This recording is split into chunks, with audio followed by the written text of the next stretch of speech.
while our computer is doing this restarting thing. Oh yeah, that's helpful. What a day. Okay, we're going to go to Luke chapter 7. Okay? And we're going to cover two stories today. I think maybe the volume is up too high. Is there a master to bring the whole thing down? Or even the songs was high. Okay, thanks. That's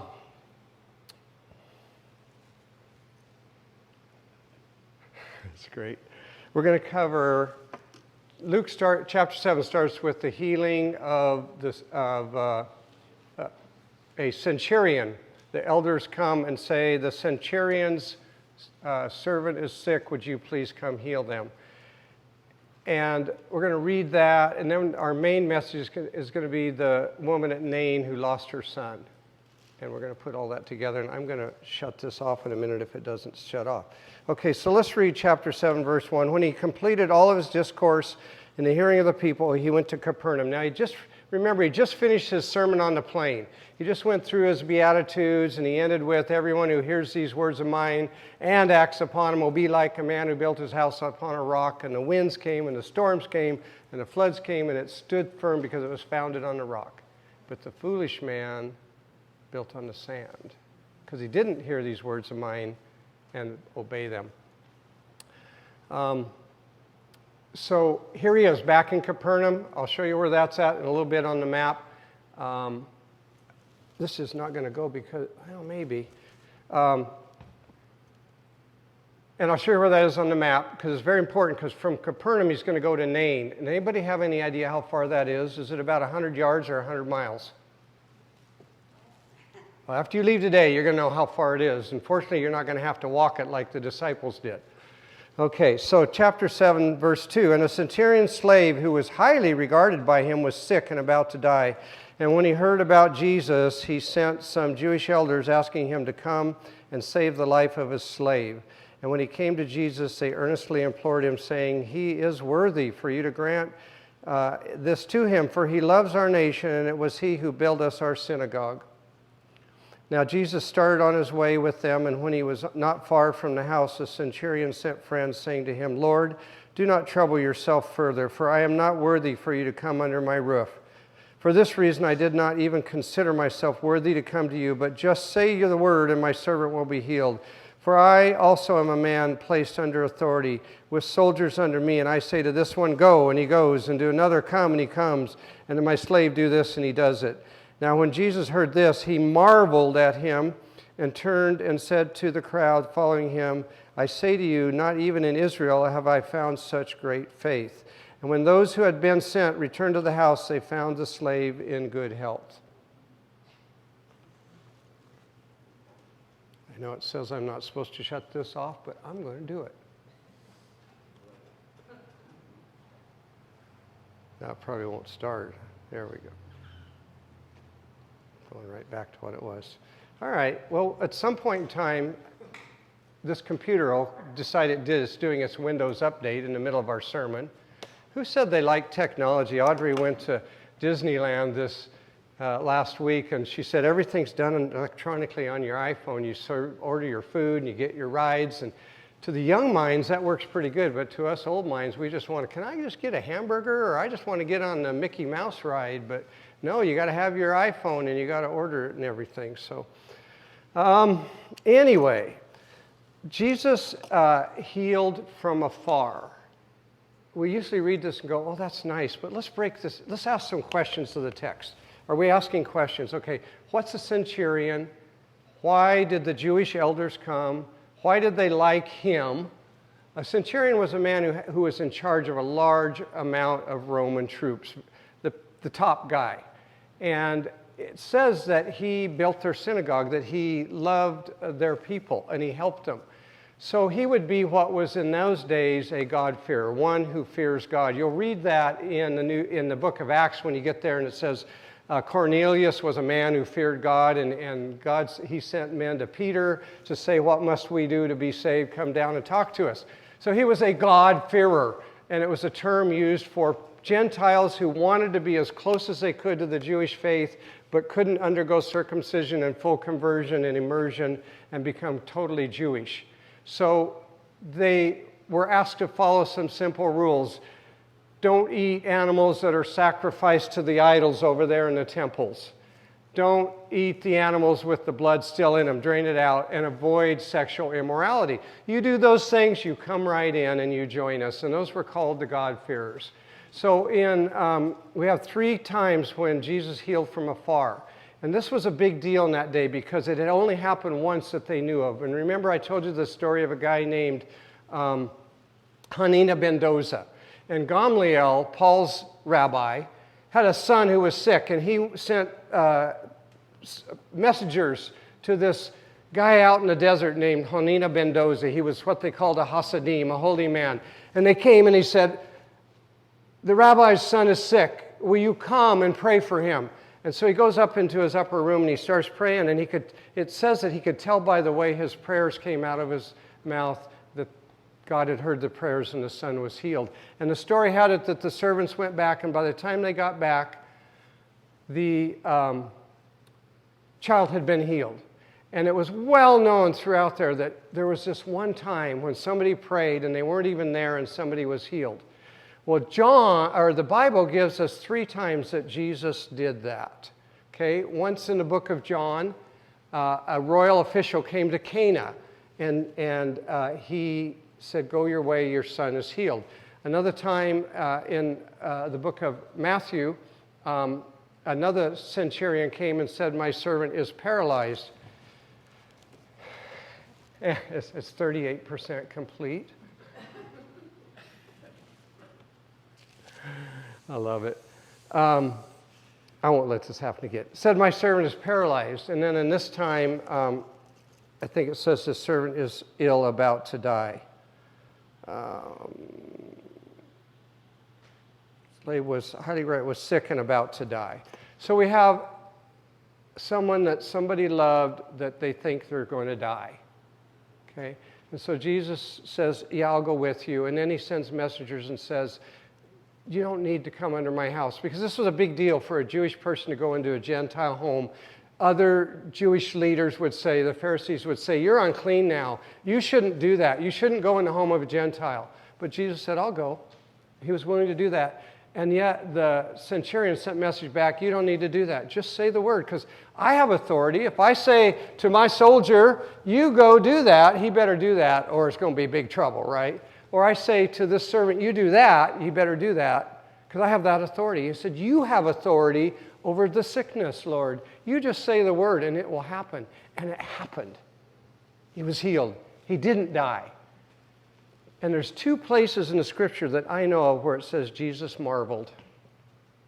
Here it says he marveled at their faith. And the other time was when he's getting ready to go to Nazareth, and we'll do that in a few weeks. And they didn't accept him and they didn't recognize him, and he marveled at their unbelief. He couldn't do many miracles there because they didn't ask him to. They didn't believe he could. And he marveled at their unbelief. So you're going to see more and more as we go through the New Testament. And for some of you will be encouraged. We're almost through the first year of his ministry. In fact, we are. We are going to finish the second year of his ministry in the next 3 weeks.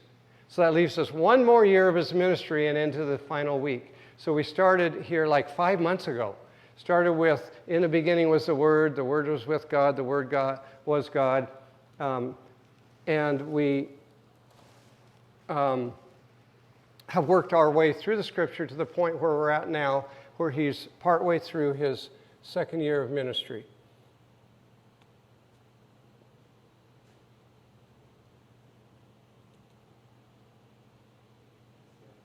Are we there? I am afraid to look. Woo! Bless God! I apologize for those of you who are watching the video. So if we could, in a minute, we're going to have the lights go low because I'm going to show you a little video of Israel.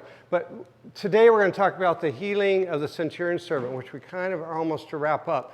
What I want you to take with you is, word is traveling that Jesus, and could I have your permission today to use his Hebrew name, Yeshua? Because there'll be a reason at the end. When his When Mary was, the angel came and said, you're going to have a baby. The angel said, you shall call his name Yeshua, which in Hebrew means salvation. So his name meant salvation. And in the Jewish world, as you know, your name often represented your destiny. So find out the meaning of your name. Nathan's name means gift. And I'm sure that at some point in time, I'm sure your dad and your grandma already believe you're a gift. But it'll be interesting to see how that plays out in the next 50, 60, 70, 80, 90 years. Yeah. So what does your name mean? Okay, because you often represents your destiny. So Yeshua, we're going to go by for today because that's his Hebrew name. Yeshua is well known now. There's crowds following him. He healed this a third time. Why 3 times?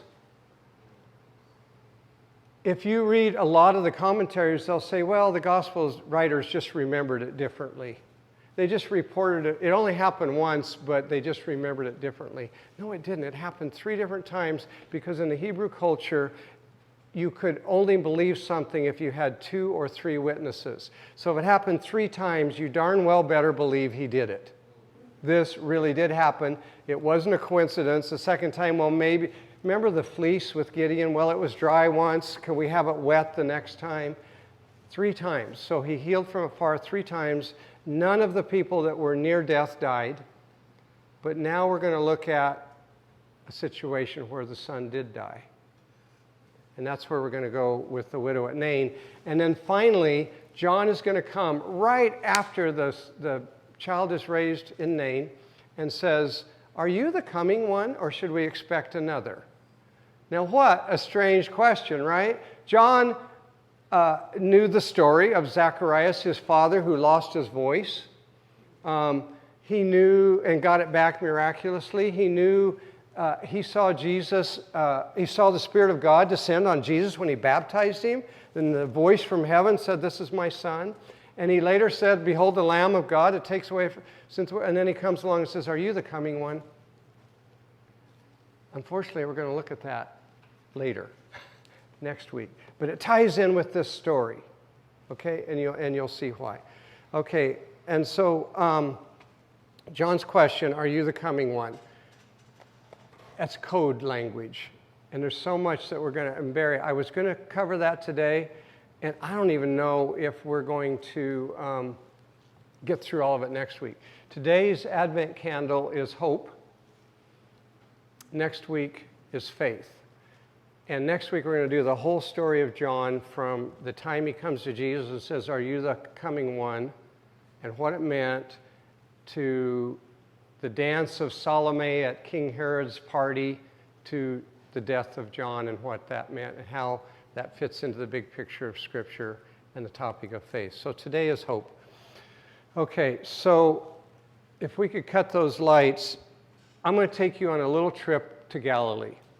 Okay? Everybody in their mind, this is only 3 minutes long, but I want you to notice the mountains and the hills and the terrain. This is the Galilee region. There are deserts in Israel, but Jesus spent almost all of his time around the Galilee. And I want you to notice the hills, what it would be like to walk. And the waters you see are the Jordan River running into the Sea of Galilee or running out. And in the days of Yeshua the Master, there would have been a lot more water, because today in Israel it's so dry, they're pulling every ounce of water they can out of the Jordan River to irrigate. And the country of Jordan on the other side of the Jordan River is also wanting all that water for their desert lands. So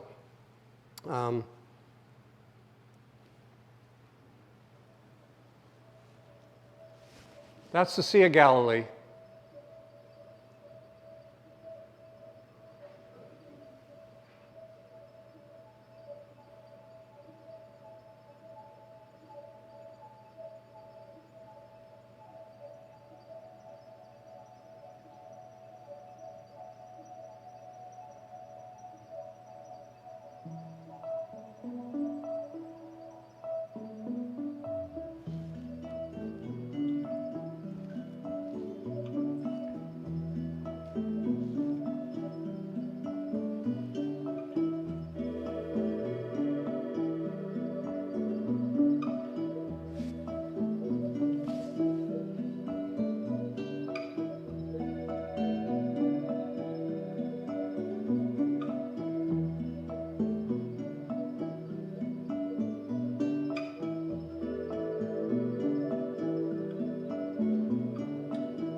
Kind of make you want to go to Israel?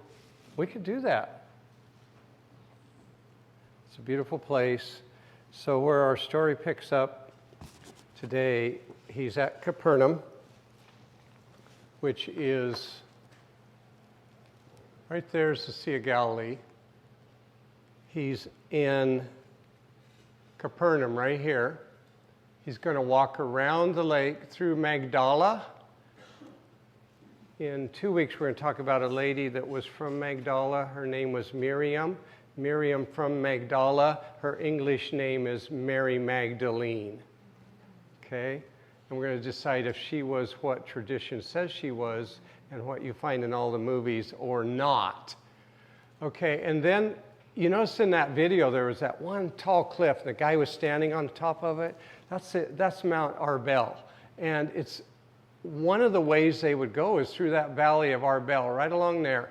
And we have all of these mountains and hills in here. Mount Tabor, Nain, Mount Gilboa, the precipice of Nazareth. And these are all hill areas, hills and mountains, hills and mountains, hills and mountains. So he's going to travel 28 to 32 miles, depending on the route, around here, around Mount Tabor to the city of Nain on the hill of Moreh. And there's a lot of history there. Remember I told you that,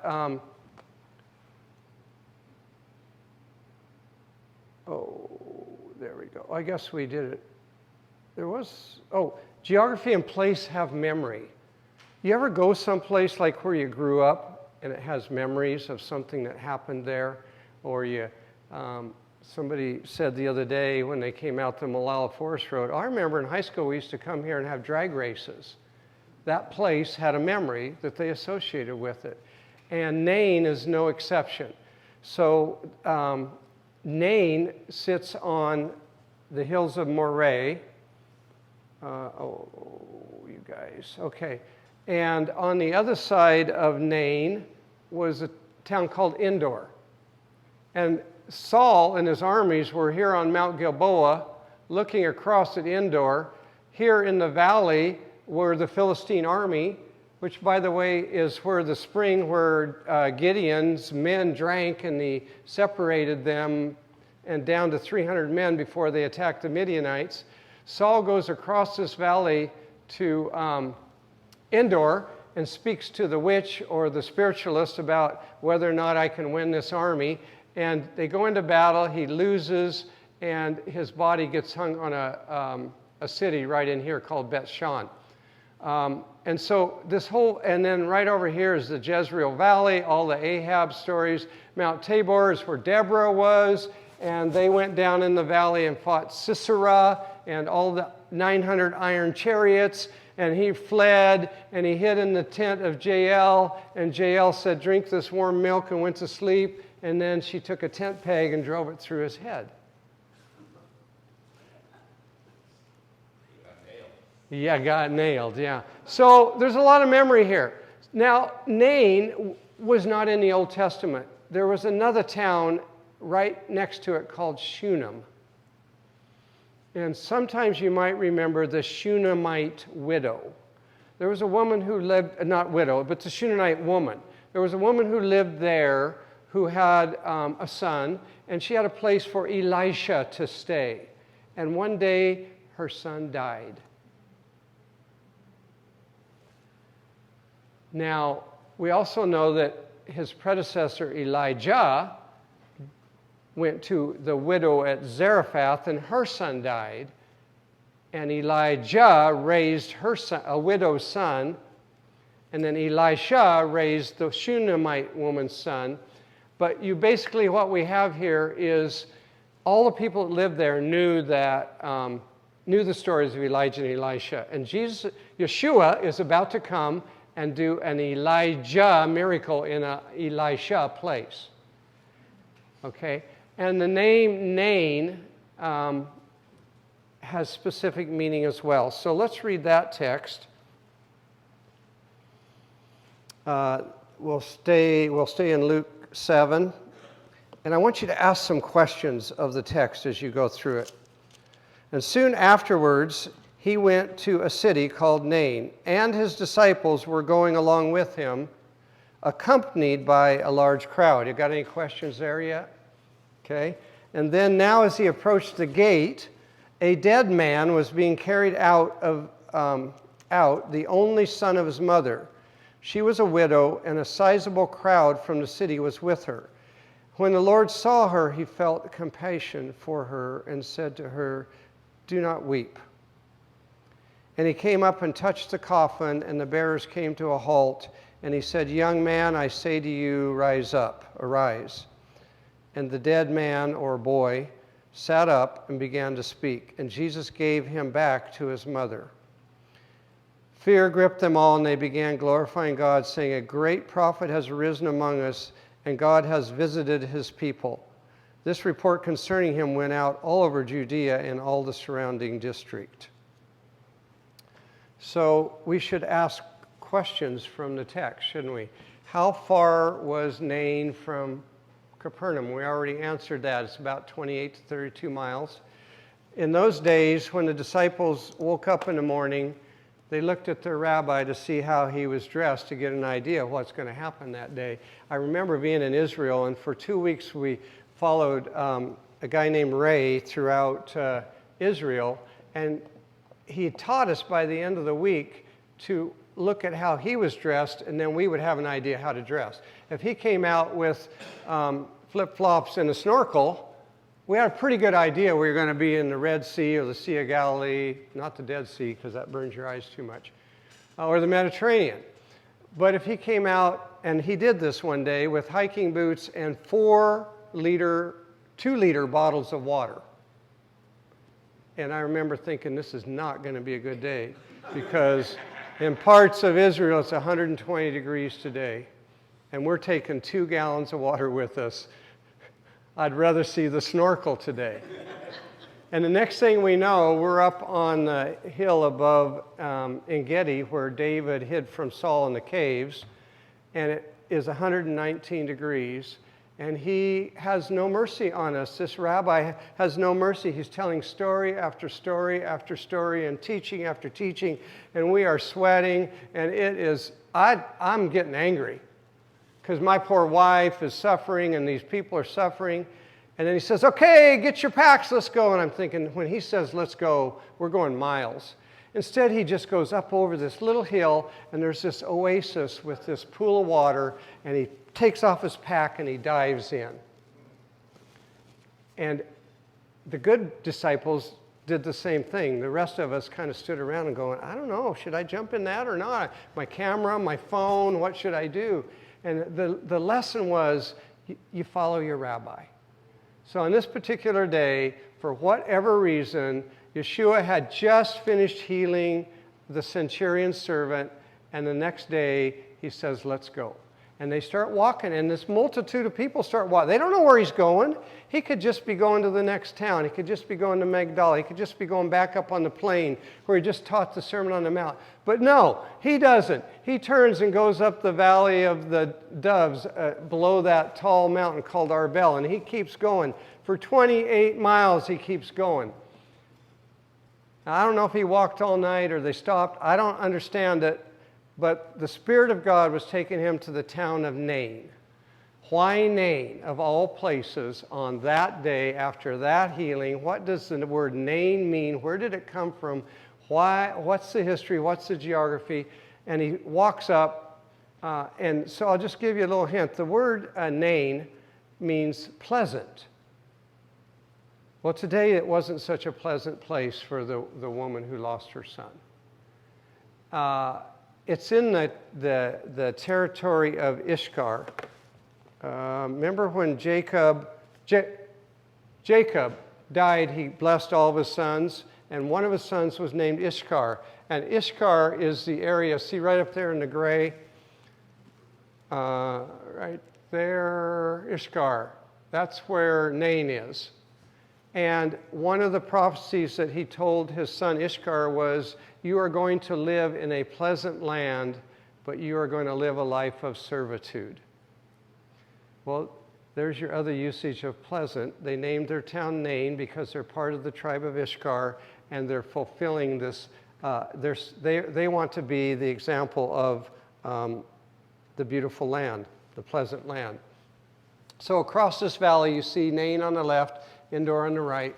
And to this day, it's just a pleasant little village. We have a wonderful little coffee there and a little coffee shop. But he came, he brought this crowd, he brought his disciples. They're going, what are we going to learn today? And they end up at the city gates of Nain. Why does it say the city? Why, of all places, why would it be the city gates? Anything come to mind? I'm trying to teach you to ask these questions. The city gates is usually where the elders sit, and they witness things, they answer questions, they verify things that happen. So all of a sudden, this funeral procession is coming out, and they're at the city gates at the same time he gets there. Now, in the Jewish custom, when a rabbi and his disciples were coming along the road, it didn't matter what was happening.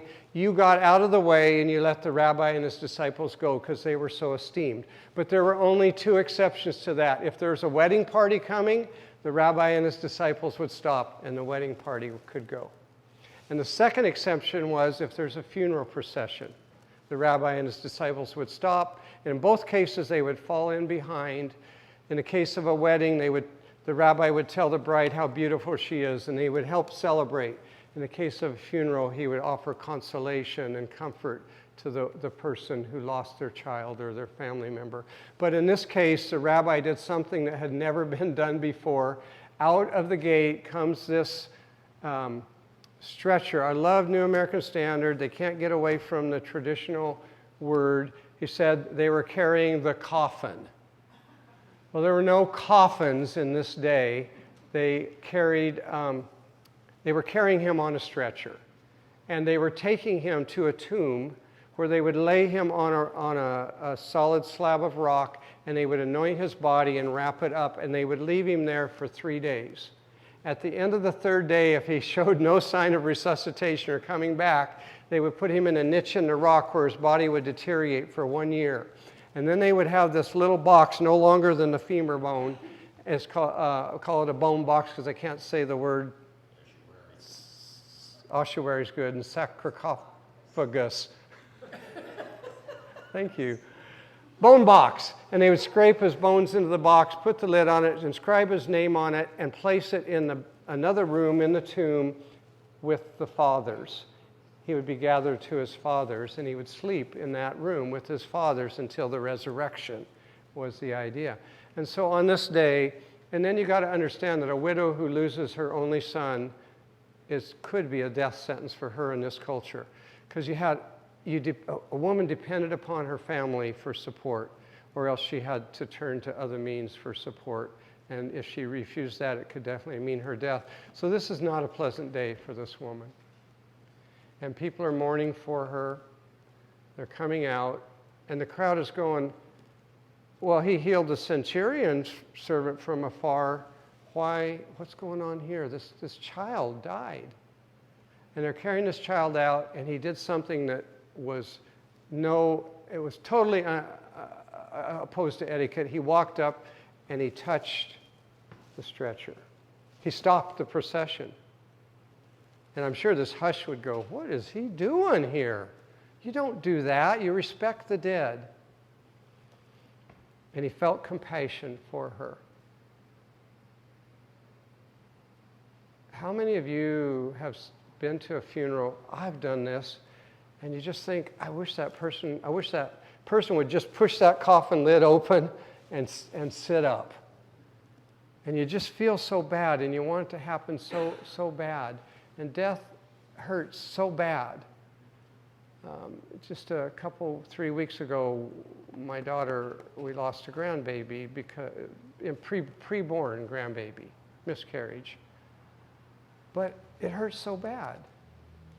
And I was able to tell my daughter, at the resurrection, when you wake up, you'll be holding that baby.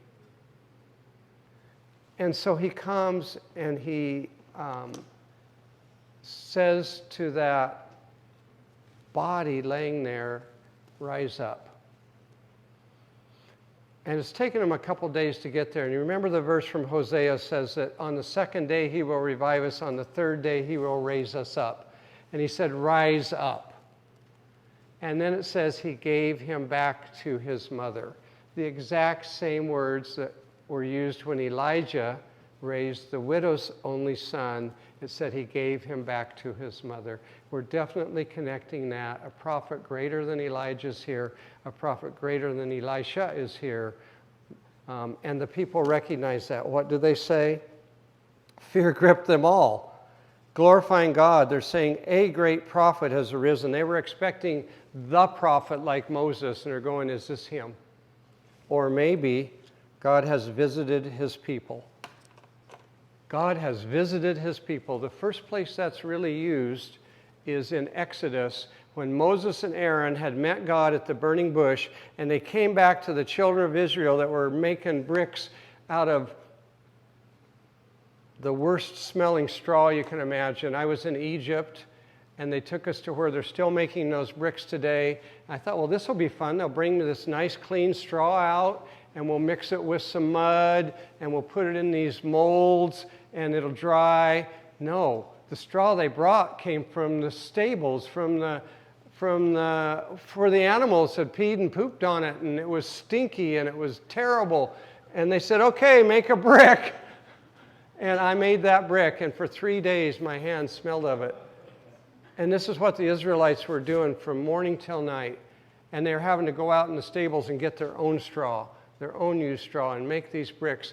And Moses and Aaron come, and Moses does the signs where he throws the serpent down, the rod down, becomes a serpent, picks it back up, puts his hand in his shirt, becomes leprosy, puts it back, and it's healed, and pours water out, and it becomes blood.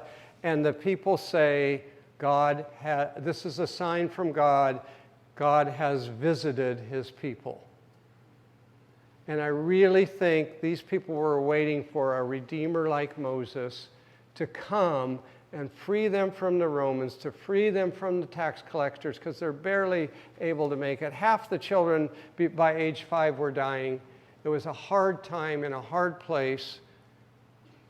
And they're saying, I believe God has visited his people.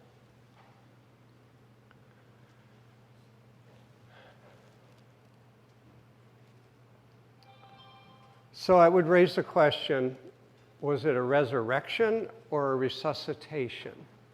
And I may not answer that totally today, but this is the first time Jesus has restored life to someone. He's going to do it again with Talitha, the Jairus' daughter. And he says, Talitha cum, little girl, arise up. And she's going to come back to life. And then he's going to do it a third time, 3 times, when Lazarus has been dead for 4 days. But as far as we know, all of these people lived their life and then died again and then were put in a grave. They didn't get raised up with this immortal body that we're all going to have at the resurrection. Jesus was the first fruit of those who died that were raised up with that immortal, indestructible body. So right now these are resuscitations. They died, but the Spirit of God returned to that same body and revived that same mortal body, not an immortal body. So that's what we have here. So he stopped the stretcher, and it doesn't say man, it says it can be young man or man. And he gives him back to his mother.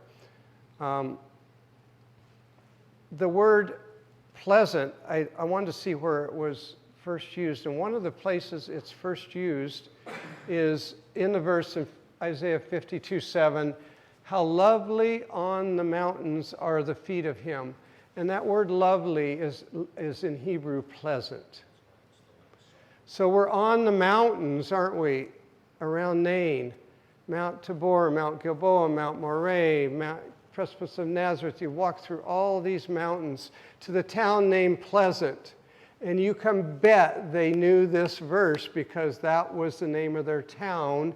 How pleasant on the mountains or hills, same word, are the feet of him. And I'll tell you right now, remember that, the feet of him, because we're going to do that in a couple of weeks. The feet of him is very significant. But how lovely on the mountains are the feet of him who brings good news. That's Hebrew basar, and it means what you need when you think there's nothing, there's no help for you. It doesn't, the good news was not originally Jesus died for your sins and now you can go to heaven, and that is the ultimate good news. But to this widow on this day, good news was the resuscitation of her son, wasn't it?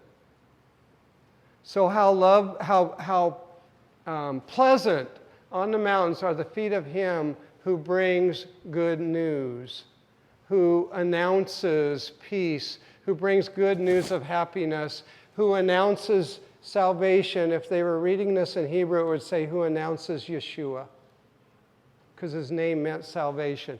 Who announces Yeshua and says to Zion, your God reigns. These people and this crowd and the disciples of Jesus saw the first resurrection of someone who had died under the ministry of Jesus in the town of Nain, in the place that meant pleasant but wasn't so pleasant that day for that widow. And he gave him back to his mother, and they said, the Lord has visited us, the great prophet is here. And I discovered that this week, and I thought, I know Tracy already has all the songs picked out, but I sure wish we could have done How Lovely on the Mountains Are the Feet of Him. And then I got back home, and Cheryl had the list that Tracy had picked out a week ago, and the closing song was going to be How Lovely on the Mountains Are the Feet of Him. Our God reigns. Our God reigns. And so this is a message of hope. Not every person who dies gets to come back to life now. But the believers will come back to life. There will be more than a resuscitation. There will be a resurrection. But nonetheless, right now, our God reigns. And that's going to be our closing prayer. If you can sing that song for us, Tracy, or if you guys can do that.